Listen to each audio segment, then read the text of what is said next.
गुरु प्यारी सात संगत जी, राधा स्वामी जी, महाराज चरण सिंह जी के साथ हुए सवाल जवाब। प्रश्न नंबर 43। महाराज जी, मेरा सवाल भेदभाव की भावना के बारे में है। केवल यह दुनिया, यह धरती ही नहीं बल्कि यह सारी सृष्टि उस परमात्मा के हुक्म से है, आपके हुक्म से है। मैं इस सृष्टि को अच्छे या बुरे में नहीं, मालिक की रचना के रूप में देखता हूँ। फिर भी हम साधारण लोगों में और जो दूसरे मंडलों के वासी हैं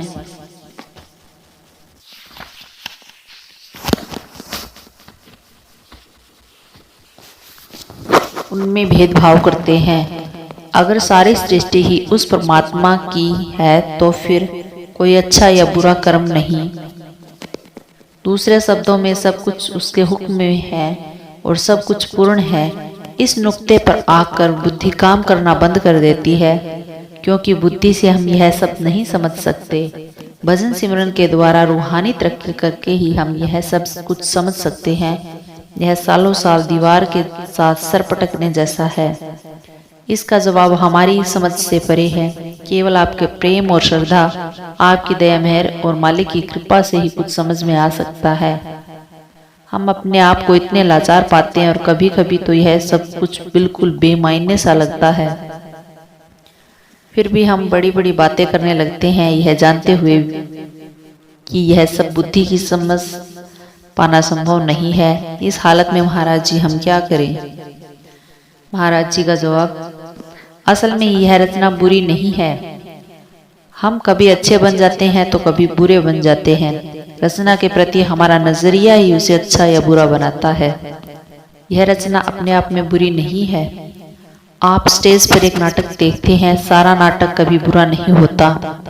कुछ लोग नाटक में विलेन का पार्ट अदा करते हैं, कोई बीमार का, कोई एक बहुत नेक डॉक्टर का। पूरे नाटक में कोई खराबी नहीं है, बहुत अच्छा है, सुंदर है। एक दुखी इंसान को देखकर हम यह नहीं कह सकते कि यह नाटक बुरा है, न ही एक नेक डॉक्टर को देखकर यह कह सकते हैं कि नाटक अच्छा है, क्योंकि उन्हें अपने अपने पार्ट दिए गए हैं जो वे स्टेज पर निभा रहे हैं। उन सबको अपना अपना पार्ट अदा करना है। सारा नाटक अच्छा है। यह हमारा अपना नजरिया है कि हम किसी एक खास पात्र से मोह करने लगते हैं। हम कहते हैं कि वह भला इंसान है। हम उसे ही असल समझने लगते हैं और कहते हैं कि नाटक बहुत अच्छा है। हम विलन से नफरत करने लगते हैं जिसे वही किरदार निभाने के लिए दिया गया है। हमें इसमें उसकी अपनी कोई मर्जी नहीं है।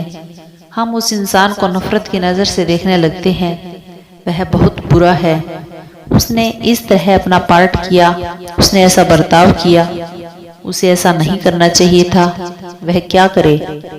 इसमें उसका कोई दोष नहीं है। उसे अदा करने के लिए ऐसा ही पार्ट दिया गया है, जबकि वह भी एक अच्छा इंसान है। जब वह स्टेज से नीचे उतर आता है तो वह अपने आप में एक अच्छा इंसान ही होता है।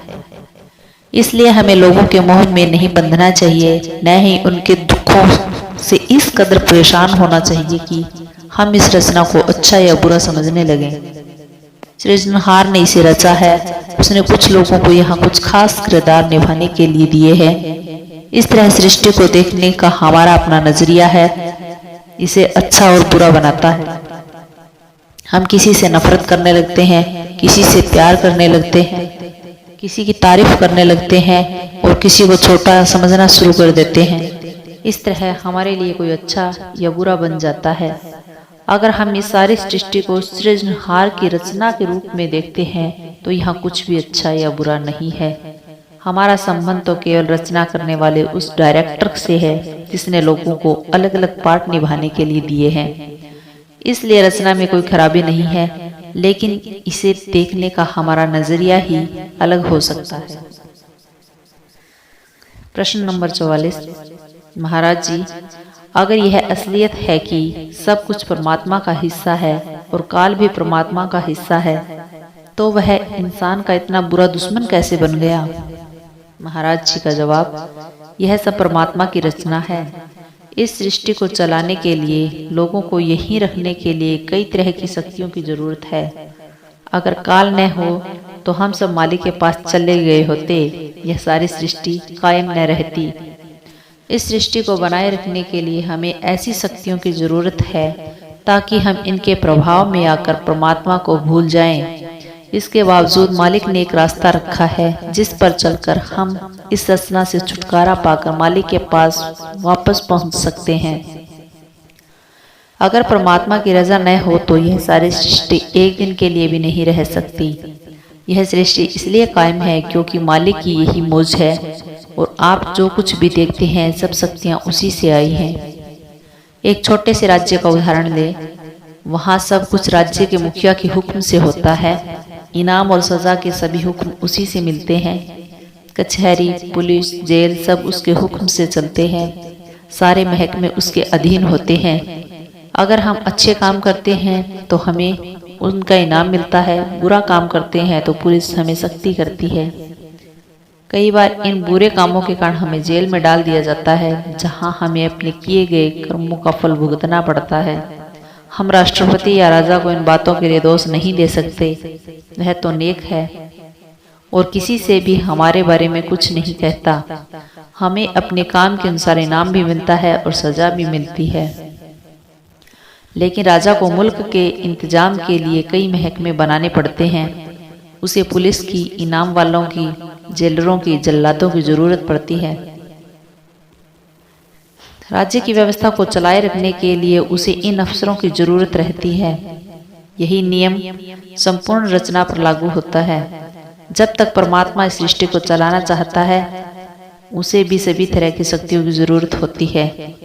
भले लोगों को पुलिस या जेल का डर नहीं होता, लेकिन जो लोग जुर्म करते हैं उनके मन में हमेशा के लिए जुर्मों का एहसास होता है। वे अपने आप को गुनहगार समझते हैं और पुलिस और जेल से हमेशा डरते हैं। इसी तरह अगर हम मालिक के अच्छे नागरिक बने, संसार में अपनी जिम्मेदारी पूरी करें, भजन सिमरन को समय दें, फिर हमें न तो काल की तरफ से कोई चिंता होती है, न ही मन से किसी प्रकार का डर, न ही हमें यह चिंता होती है कि और कौन कौन सी ऐसी शक्तियां हैं, क्योंकि ये शक्तियां उन लोगों के लिए है जो अपने वक्त का ठीक इस्तेमाल नहीं करते, जो इंद्रियों के भोगों, विषय विकारों में उलझकर दुनिया के लज्जतों में मस्त हैं और मालिक को भूल जाते हैं। राधा स्वामी जी।